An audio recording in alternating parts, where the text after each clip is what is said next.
Whakalofalahi atu hane e tau walatala tutupu ke latu mea whiwhine. Good evening. In our news headlines for tonight, ole o te tau pisnisi ke liu whaiano moanga ki he tau tuku hau mo te puhala te mai koloa.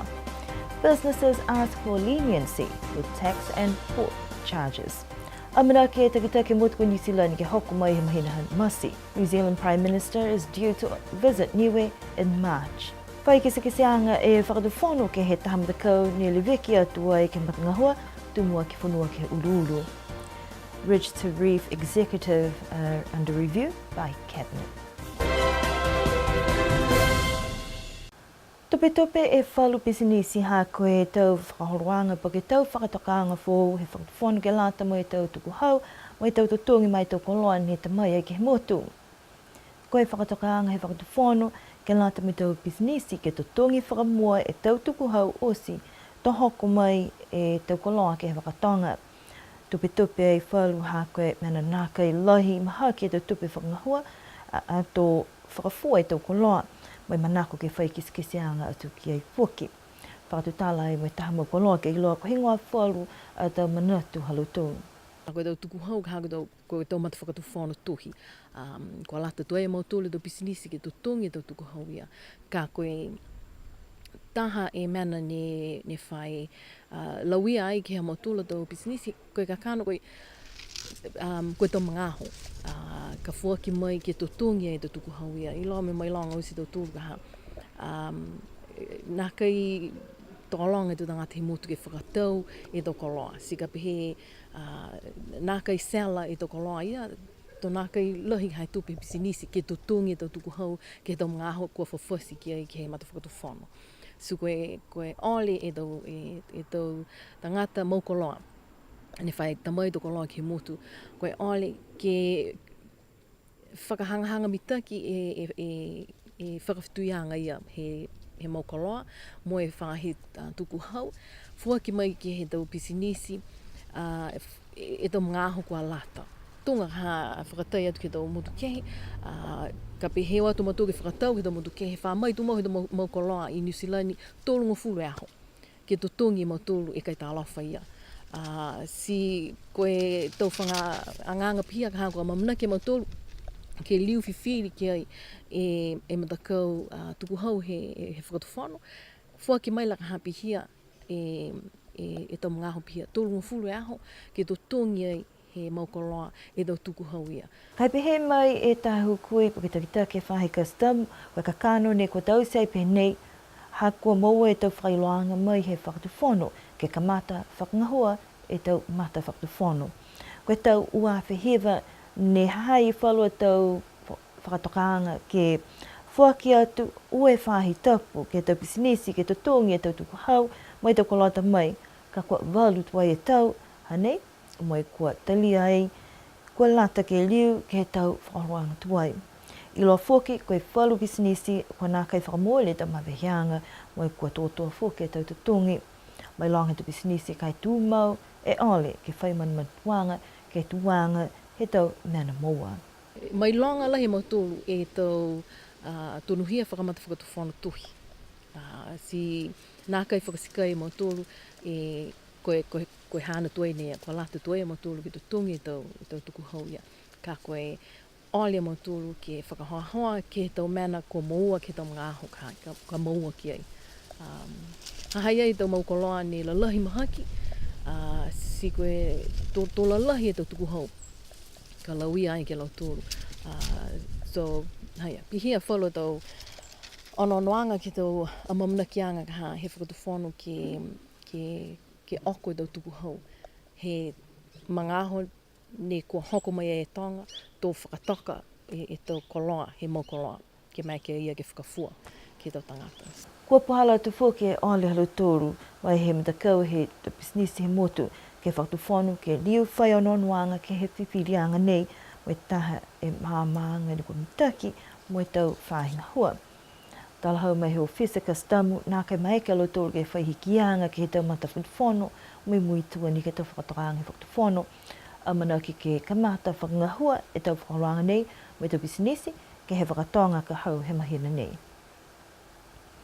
New port charges and taxes are taking its toll on businesses. especially importers, who are asking government to reconsider the decision to make payments before receiving goods. Earlier this year, the Customs and Tax Division met with businesses to inform them of a directive received from Cabinet that would mean payment in full before arrival of goods on the boat. The concern is that we would like to be, there should be some leniency. It's common practice in business that you're with, retail sector, that you're given a grace period of 30 days. That's what happens with our suppliers overseas. When we purchase our orders overseas, we're given a 30-day grace period, and that gives us the time to pay, to sell the goods, and then we pay our suppliers overseas. That is what we're asking. The importers are asking of the government and of the tax department to please allow us that period, that grace period of 30 days, so that we can sell the goods and get the money to pay the taxes. We all know that Niue is such a small place. It's a small consumer base, and the majority of the people who do buy from us are public servants, and public servants, you get paid every 2 weeks, so there's the goods aren't moving off the shelves as fast as we would like them to be, being a small population. So all we're asking is some flexibility and leniency in allowing us that grace period to pay, but we are in no way neglecting our responsibilities. We do know as business people that we pay taxes and duties. That's all part and parcel of going into business. But we do also want to build a good relationship with the tax department. And hopefully in the near future we will be given a little bit more time and a little bit more notice before new taxes or any other taxes is imposed. According to Customs Officer Sionipoko Sentama, this is not a new practice, but there were temporary measures applied back in 2009 that allowed businesses a grace period of 2 weeks to pay all duties and tax. It has now been 8 years, and government has lifted the reprieve to generate the necessary revenue. Business owners accept that taxes and duties must be paid, but there is hope for some understanding, considering challenges operating in a very small marketplace.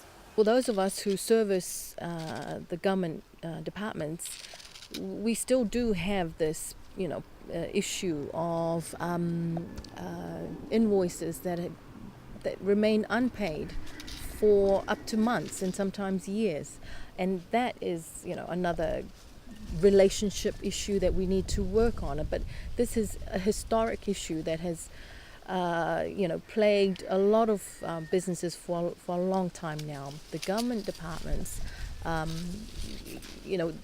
they have responsibility to pay on time. When they issue a purchase order, it guarantees us, and gives that, guarantee to the business that, okay, we're going to get paid in a timely manner, as one would expect. 30 days as well, we expect to be paid up in 30 days, that's fine. But if that invoice remains unpaid for up to 6 months, then there is definitely something wrong there. And of course, we won't be able to pay our bills if our bills aren't being paid. That's just common sense. So if we have a lot of unpaid invoices, then of course we won't be able to pay our taxes on time. So it's a catch-22. Again, it's a relationship issue that we need to work with. There are ways that we can help each other out, and we look forward as well to government departments. And I must say, it's not so much government departments, because they do their part. It is those who are working at the finance side of government. They're the ones who will dispatch payment. There is a level of responsibility on both parties, but the private sector is also asking that if there are any amendments to charges or listings, that businesses be informed in a timely manner. The Customs and Tax Division is working in line with the Customs Act and decision from government to start enforcing them with this month's vote. Kua mana ke takitake koutou ko New Zealand ko Jacinda Ardern ke whenonga mai ki niwe, mai hana matakau ke mahina hamasi. Ne whakailoa hili rifu palemia ko Sir Toke Tālangi ke he whono ke puli he whaita pamale, e taua mana ki anga ke whai whakatu tālanga mai tau hukui mai he whakatu whono ka hoku mai takitake koutou ko New Zealand. Iloa mai whoki, koe aho lima ia masi aho ni ko whakamau hefo, mai whakatu mauanga i e ofisa, ni le veki atua e ke tau whekau i whawhia niwe, whakataha mai kumisina tolunga New Zealand ke whakatokatoka e whenonga ia. Ilo mai whoki, koe tahane aho ka hoko mai, me amanaki ke whakatutala ke tau whakawhetu ianga haniwe mo New Zealand. Koe whailoanga whoki ni ko mōa mai he whono e ke pule, he whale whono, kua tuk whenonga i tuai e matua palemia, mai he motu, ke whina tuai ke mai hao ua i a whipuali, ke hopu atu ke hao ua whimaturi a whipuali. Hai e whoki e tau whakatutalaanga hana mo i puli ni veke atua ke tau whakau i whawho i New Zealand, o Winston Peters, mo e tau ole lang matai ke lata mai motu. The New Zealand Prime Minister Jacinda Ardern is due to make her first official visit to Niue in March. Premier Sir Toke Tālangi made the announcement during the Niue Legislative Assembly meeting last week. The one-day visit will be on the 5th of March, and it will be an opportunity for bilateral talks, reaffirming Niue's relationship with New Zealand as a member of the realm of New Zealand. Prime Minister Ardern will bring an entourage with her that will be made up of politicians, private sector representatives and media. Finer details about this visit are still being finalised between Niue's External Affairs and New Zealand's High Commission representatives. The Prime Minister is no stranger to the island, as she has been several times while her father was the Niue Chief of Police and more recently the New Zealand High Commissioner to Niue. In the meantime, Premier Tālangi is off island, and according to correspondence from the Whalefono, he will be away from the 2nd to the 23rd of February, where he will meet with New Zealand's Foreign Affairs Minister Winston Peters. New Zealand media have reported that Niue has made a request to New Zealand's government for assistance with infrastructure. Kua ilo mai kua tau mai liu whai onon wanga ke he matakau ko misinga hua ne whai tau se to whiwhirianga mai matanga hua tumua ke whanua ke ululu a koe taha whailoanga ni ko mō he whano. Koe matanga hua tumua ke whanua ke ululu kua tau se mai mawhianga ni ko whakamori he whakatu whanu ni we mai kautaha UNDP ke latu mali wekianga ke he tau koloa ke he takatai motu mai he tumua ke whanua ke ululu. Nā kei lau ia matakau ngā hua ni whai ngā hua e ta whakaroanga he Bridge to Reef, koe manako ke holomitaki e ta matanga hua, mai whakamōlia e tau whakaroanga ni whakamau hefo ke moa e mnuina mai motu. Matutaki atua i ke ofisa he ikipule ni le veki atua i ke ta whahi ngā hua whakatufungasia, me pehe mai ia, whakatu mawalo tōru ke ngā hua mai matakau ngā hua Bridge to Reef, ke muitua ke ta mawhianga e whakatuwhano, ke holo ki mui ta whakaroanga ki loto he matanga hua nei, si to whailoanga te mga himua ko hoi alo tōru ne ko whiria I ke lata e mai komisi. Reports have surfaced that the Ridge to Reef Steering Committee is being reviewed by Cabinet as of last week. The Ridge to Reef project is funded by the United Nations Development Programme and looks at enhancing Niue's capacity to effectively create and manage protected areas for biodiversity conservation, sustainable use of natural resources, and safeguarding ecosystem services. In a statement from the Office of the Minister for Natural Resources, they stated that they are continuing to work with the Ridge to Reef project to finalise some of the requirements agreed to by the Government of Niue and UNDP under the Ridge to Reef project that is conducive to the expedited delivery and success of the activities mandated under the agreement. The directive will not affect the project management team, and it is work as usual until members of the steering committee are confirmed. That concludes our news bulletin for this evening. Do join us again for our next news bulletin tomorrow evening. Penai da valatala ni ko mō mai galat mai whipne amna ki liriu lewea pōki ke he awhiawhia pumpungi ke ranofwa, manui ne pō tō liriu ke whilewea.